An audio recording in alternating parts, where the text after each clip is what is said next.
Assalamualaikum warahmatullahi wabarakatuh. Halo anak-anakku, apa kabar kalian? Sehat semua kan? Hari ini kita akan membahas tentang bilangan. Seperti tugas yang sudah saya berikan minggu kemarin, maka kali ini kita akan membahas tentang macam-macam bilangan. Bilangan ada yang disebut dengan bilangan bulat. Apa sajakah yang termasuk dengan bilangan bulat?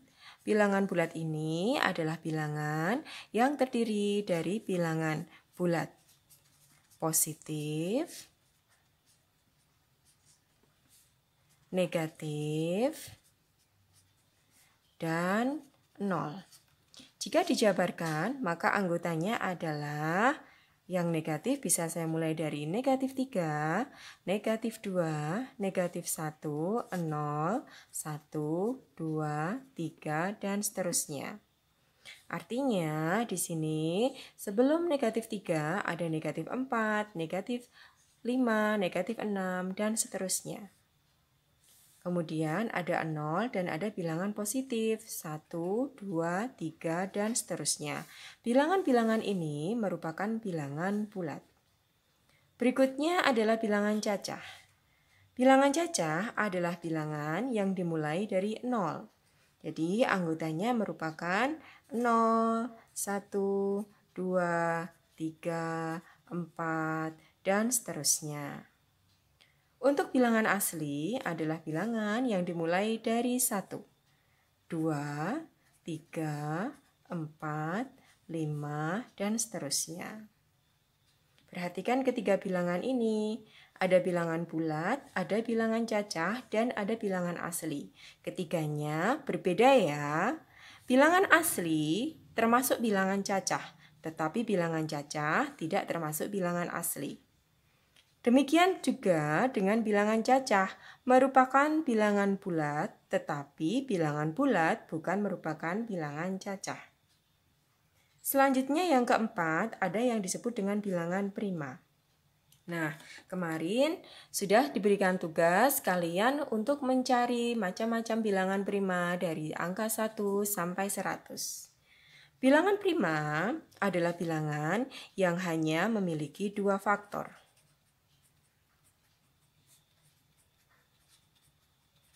Yaitu bilangannya adalah 1 dan dirinya sendiri.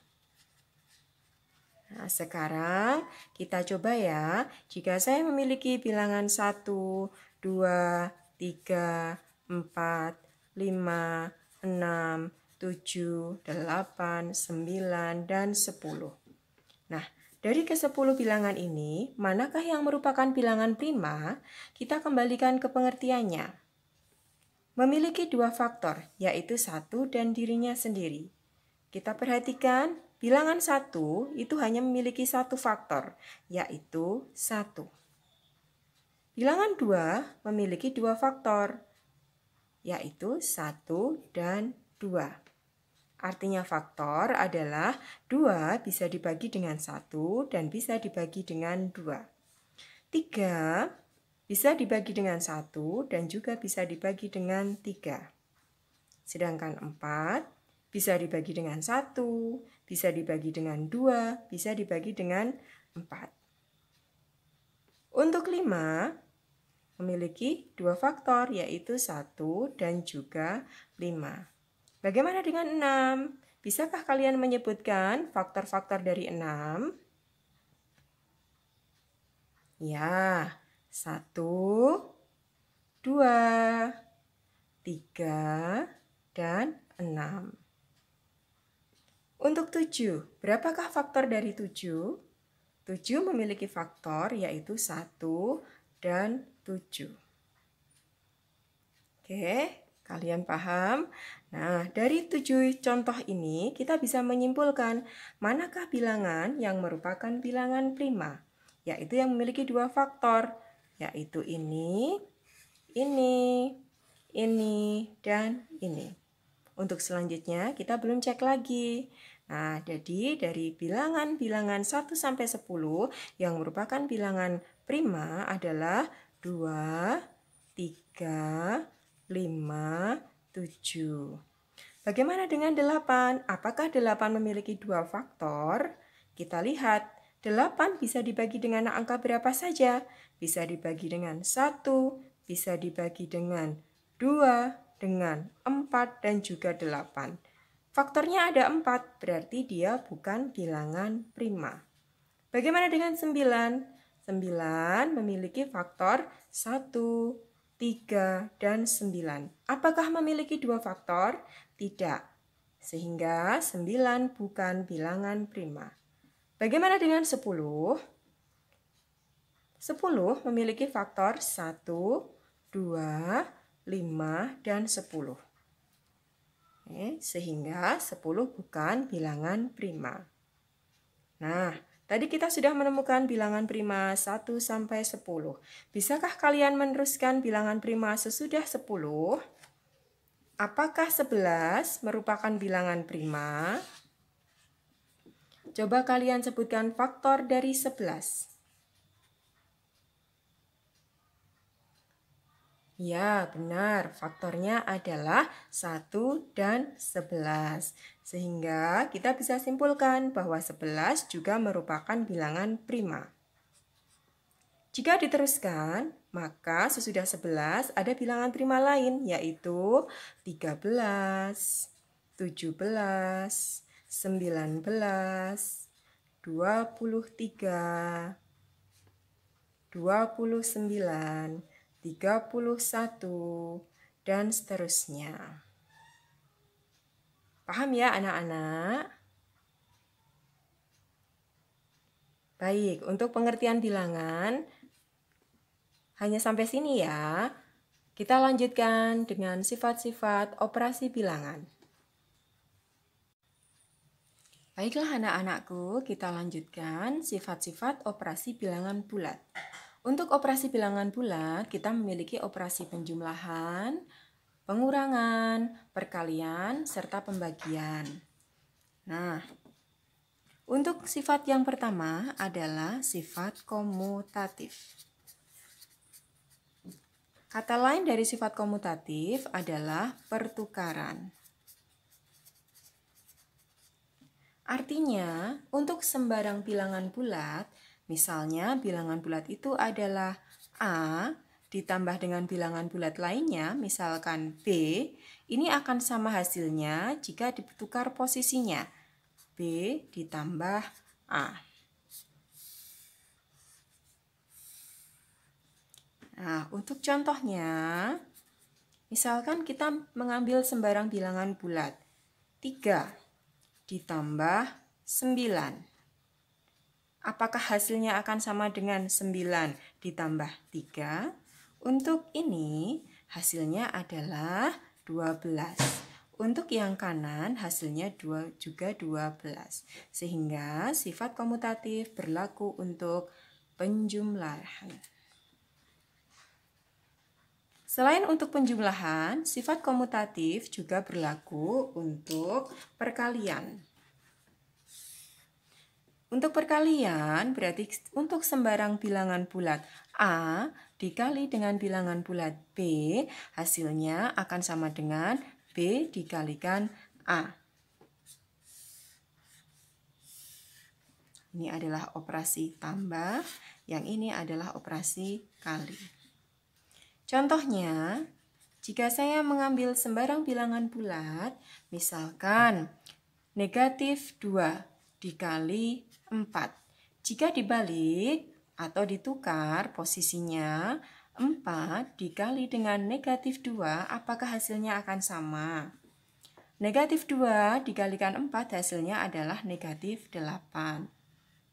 Sedangkan yang sebelah kanan, 4 dikali negatif 2 hasilnya min 8. Sehingga sifat komutatif berlaku untuk penjumlahan dan juga perkalian. Selanjutnya adalah sifat asosiatif. Asosiatif kata lainnya adalah pengelompokan.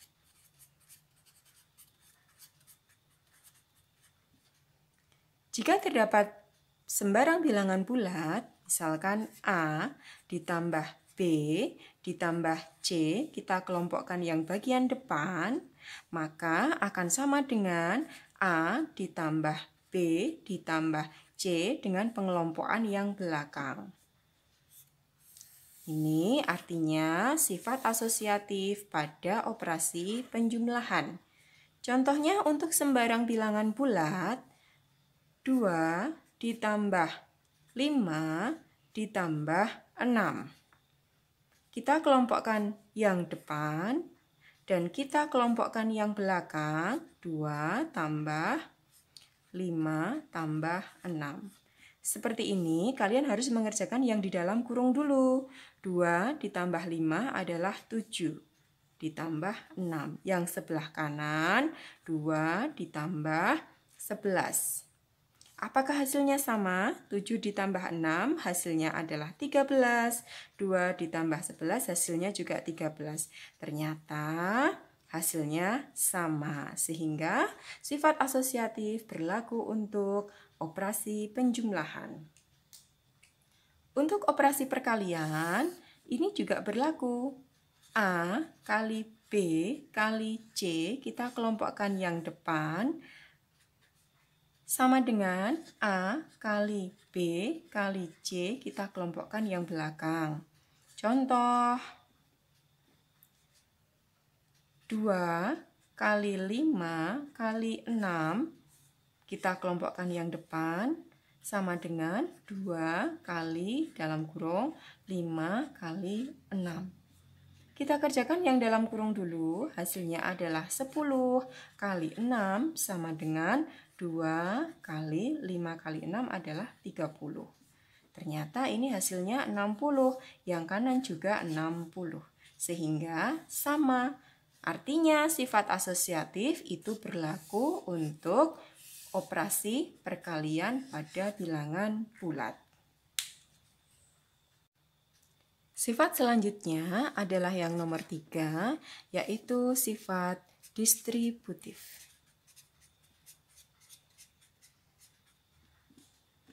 Sifat distributif pada penjumlahan ada 2, yaitu distributif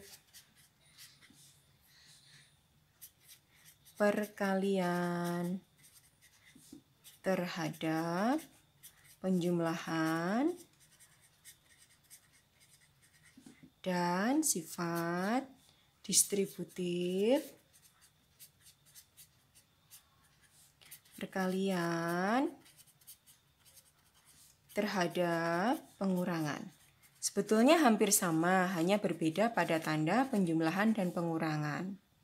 Kata lain dari distributif adalah penyebaran.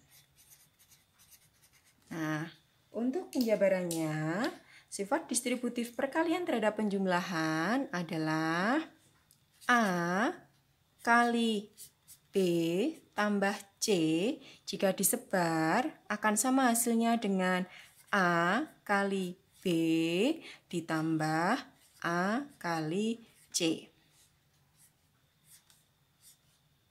Ya, untuk pengurangan hampir sama. A kali B dikurangi C jika disebar sama hasilnya dengan A kali B dikurangi A kali C. Bagaimana untuk contohnya? Kita perhatikan contohnya di sebelah kanan. Untuk contoh, misalkan diambil bilangan bulat 2 kali 3 ditambah 4. Kita kurung, apakah hasilnya akan sama dengan 2 kali 3 ditambah 2 kali 4? Ini kita kerjakan dulu perkaliannya, sehingga dikurung pun tidak apa-apa. Untuk bagian kiri, yang dikurung adalah 3 ditambah 4, sehingga 2 kali 7. Hasilnya adalah 14. Bagaimana yang sebelah kanan?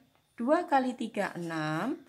Ditambah 2 kali 4, 8, hasilnya pun 14. Ternyata sama. Sehingga kalau sama, kita simpulkan bahwa sifat distributif perkalian terhadap penjumlahan itu berlaku. Untuk distributif perkalian terhadap pengurangan hampir sama. Misalkan saya punya contoh 3 dikali 5 kurangi 2. Akan sama dengan 3 kali 5 dikurangi 3 kali 2. Kita kerjakan yang dalam kurung dulu, hasilnya adalah 3 kali 3, yaitu 9. Yang sebelah kanan kita kerjakan perkalian dulu, 3 kali 5 adalah 15, 3 kali 2 adalah 6. Hasilnya 9. Ternyata sama, sehingga sifat distributif perkalian terhadap pengurangan berlaku. Untuk selanjutnya adalah unsur identitas. Unsur identitas untuk penjumlahan adalah 0. Untuk perkalian adalah 1. Apa artinya unsur identitas? Artinya, sembarang bilangan bulat, misalkan bilangan bulat itu adalah A, jika ditambahkan dengan 0, hasilnya adalah tetap A. Contoh, jika saya memiliki bilangan bulat 8 ditambah 0, hasilnya adalah 8. Sehingga 0 ini disebut sebagai unsur identitas. Untuk perkalian hampir sama, berarti sembarang bilangan bulat A jika dikalikan 1, maka hasilnya adalah bilangan itu sendiri. Kita ambil contoh, misalkan 4 dikali 1 hasilnya adalah 4. Karena hasilnya sama atau hasilnya dirinya sendiri, maka bisa disebut bahwa 1 merupakan unsur identitas dari perkalian. Demikian anak-anakku, beberapa sifat operasi pada bilangan bulat. Untuk selanjutnya,